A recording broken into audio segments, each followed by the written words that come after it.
चिरां जिल्ला दादगारि हाथिसारनि 6 BNSSBनि केम्पआव दिनै आजादि के अमृत महासेब हाबाफारिनि गेजेरजों गंथाम फरायसालिनि फरायसाफोरखौ लानानै हादरखौ माबोरै हेफाजाब होनो आरो हादरखौ माबोरै रैखा खालामनांगौ बेखौ लानानै हाथियारनि गेजेरजों फोरमायदों।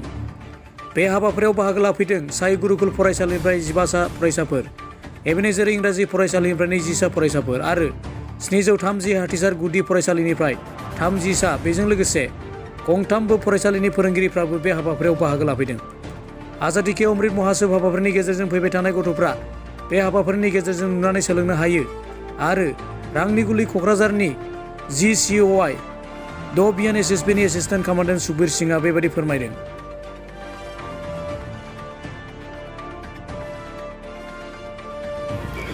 इसमें हमारा नए यंग जनरेशन है, उसको आगाह करना है कि आप भी बढ़ चढ़ कर हिस्सा लें।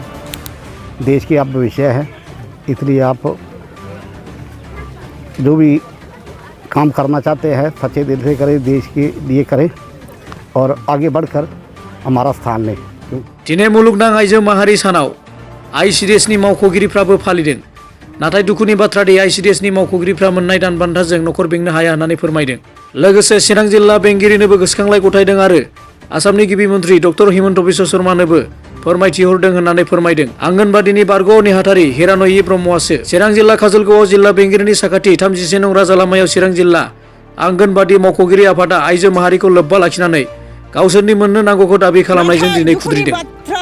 जोङो ICDSआव मावग्राफ्रा गासिबो आइजो, मध्याह्न भोजन मावग्राफ्राबो आइजो, आशा कर्मिफ्राबो आइजो। खिन्थु बे जों जे आइजोफ्रा खामानि मावनानै जा मोननांगौ, मासाव जाखिनि मोनो, बे मोननायजों जोंहा न'खर सालायनायाव बिराद असुबिदा। बेखौ नायनो ओंखायनो जोङो दा दिनै नारि दिबसजों लोगोसे लोब्बा लानानै जोंनि जा समस्या दङ, जा उसुबिदा दङ, जों बेखौ दिन्थिनो थाखाय गांसे मेम'रेन्डामनि दारै जिल्ला उपायुक्त DC सारनि दारै स्टेट गभर्नमेन्टनि मुख्यमन्त्रिनिसिम गांसे गोसोखां बिलाइ हरनो थाखाय जों आगान सुरदों। आसाम हमगार्डफ्रा दिनैनिफ्राय मोनथिनो मोनै समहालागै खामानि मावनायखौ दोनथ'बाय। आसाम पुलिसजों लोगोसे समानै सान हर डिउटि खालामफानाय हमगार्डफोरा पुलिसजों समानै दान बान्था दाबिनायजों दिनैनिफ्राय गावसोरनि खामानिखौ दोनथ'बाय। चिरां जिल्लानि गासैबो हमगार्ड मावथिफ्रा दिनै दहरना हाबाफारिनि गेजेरजों सिमा गैयै साननि थाखाय डिउटि खालामनायखौ दोनथ'बाय। आसाम पुलिसजों लोगोसे समानै सान हर डिउटि खालामफानाय हमगार्डफोरा पुलिसजों समानै दान बान्था दाबिनायजों दिनैनिफ्राय गावसोरनि खामानिखौ दोनबाय। चिरां जिल्लानि गासैबो हमगार्डफोरा दिनैनिफ्राय धरना हाबाफारिनि गेजेरजों गोसोखां बिलाइ गथायनायनि उनाव सिमा गैयै समनि थाखाय डिउटि खालामनायखौ बन्द खालामबाय।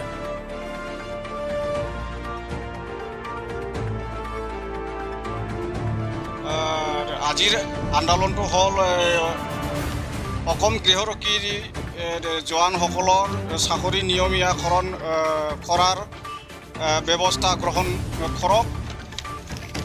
মহামান্য উচ্চতম ন্যায়ালয়ৰ নিৰ্দেশ মৰ্মে সমান কামৰ সমান দৰমহা ৰাজ্য চৰকাৰে গৃহৰক্ষী কৰ্মীসকলক তৎকালীনভাৱে আদায় দিয়ক। গৃহৰক্ষী জোৱানসকলৰ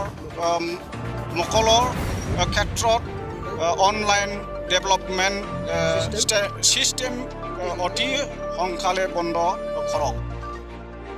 दिनै बुहुमनां आइजो माहारि फालिथाय सान। गुबुन गुबुन जायगायाव फालिनाय बादिनो दिनै गसाइगाव महकुमानि सिङाव थानाय खासियाबारि नब्लाङाव जुमदुवार मण्डल मर्चा आइजो आफादनि बानजायनायाव बुहुमनां आइजो माहारि सान फालिनाय जादों। लोगोसे मोसाखावरि, रोजाबनाय आरो बायदि बायदि गेलेमुजों मेहेरगोनाङै फालिनायखौ नुनो मोन्दों। गुबुन गुबुन ब्लकनि आइजोफोरा फैनानै समायहोदों दिनैनि बुहुमनां आइजो माहारि सान फालिथाय फोरबोखौ। लोगोसे दिनैनि दिनाव आइजो माहारियाबो गोबां दावगाबाय आरो गासैबो बिथिङाव मावनो हानाय जाबाय। बे गासैखौबो नोजोर बोनानै गोजोननाय फोरमायदों जुमदुवार मण्डल मर्चा आइजो आफादनि आफादगिरि दिपाली मुसाहारि बिथाङा। गुबुन गुबुन जायगायाव फालिनाय बादिनो दिनै गसाइगाव महकुमानि सिङावबो फालिदों बुहुमनां आइजो माहारि फालिथाय सान। लोगोसे मोसाखावरि, रोजाबनाय आरो बायदि बायदि गेलेमुजों मेहेरगोनाङै फालिदों बिथांमोना। गोबां आइजोफ्रा फैनानै समायहोदों दिनैनि बुहुमनां आइजो माहारि सान फालिथाय फोरबोखौ। लोगोसे दिनैनि दिनाव आइजो माहारियाबो गोबां दावगाबाय आरो गोबां बिथिङाव मावनो हानाय जाबाय होननानै गोग्गानाय लाबोदों जमुदुवार मण्डल मोर्चा आफादनि आफादगिरि दिपाली मोसाहारि बिथाङा।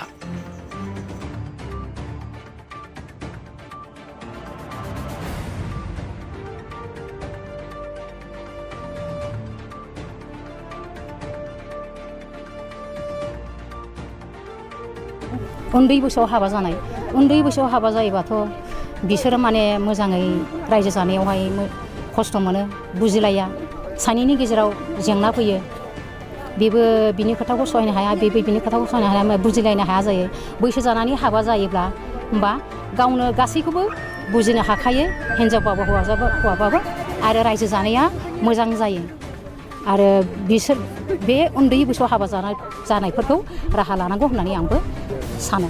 दिनैनि सानावहाय नोंथाङा गासैबो बुहुमनि आइजोफोरखौहाय मा मोनसे मोजां बोसोन होगोन मा बुङो नोंथाङा माबोरै जानांगौ आइजोफ्रा? जोंनि आइजोफ्रा बुहुमनाङैनो जोङो आइजो माहारिफ्रा हौवाफोरजों जोङो गासिबो समान समानैनो दंजोबो जेरावबो दा जोंनि आइजो माहारिया जेरावबो राजनितिकआव होन बा साख्रि बा बिजनेस मावनाय दांनाय गासिबो बिथिङावनो आङो मोजां जाजानो लुबैदों आरो जोङो आइजो माहारिया दा इयुन नंखाया दा दावगागासिनो दंखायो।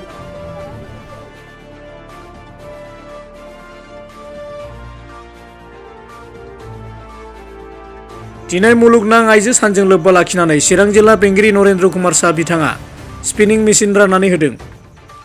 चिरां जिल्ला काजलगावनि गामियारि गाव थिसन फोरोंथाय फसंथान नब्लाङाव मुलुगनां आइजो सानजों लोब्बा लानानै चिरां जिल्ला बेंगिरि नरेन्द्र कुमार शाह बिथाङा स्पिनिं मेसिन राननानै होदों।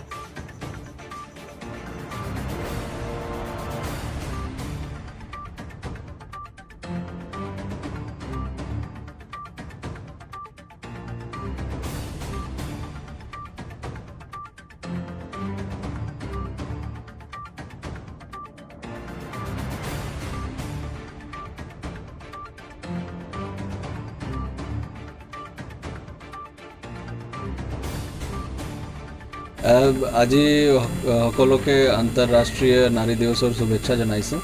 আজি আমি ইয়াত স্বয়ং সহায়তা সমূহৰ আমাৰ মহিলাজনী বাইদেউসকলক আজি আমি এৰি স্পিনিং মেচিন 30টা ডিষ্ট্ৰিবিউশ্যন কৰিব ওলাইছোঁ আৰু ইয়াৰ পাছত 21 তাৰিখৰ পৰা আমি 10 দিনীয়াকৈ এটা ট্ৰেইনিং প্ৰগ্ৰাম অৰ্গেনাইজ কৰিম। এইটো RCETI rural self employment training ইনষ্টিটিউটৰ পৰা হ'ব এইটো চৰকাৰী আছে আৰু আমাৰ লক্ষ্য হ'ল যে আজিৰ দিনৰ পৰা এটা শুভ কাম আমি আৰম্ভ কৰিম যে আমাৰ ডিষ্ট্ৰিক্টত কেনেকুৱা আমি এৰি ছেক্টৰত আমি ভেল্যু এডিশ্যন কেনেকুৱা কৰিব পাৰোঁ কোকোনৰ পৰা থ্ৰেড কিমান ওলাব পাৰোঁ কিমান পাৰ্চেণ্টেজ আমি কনভাৰ্ট কৰিব পাৰোঁ এইটো আমি লক্ষ্য লৈছোঁ আৰু মই আশা ৰাখিছোঁ যে এইটো এটা পজিটিভ চেঞ্জৰ তৰফত আমি ওলাম।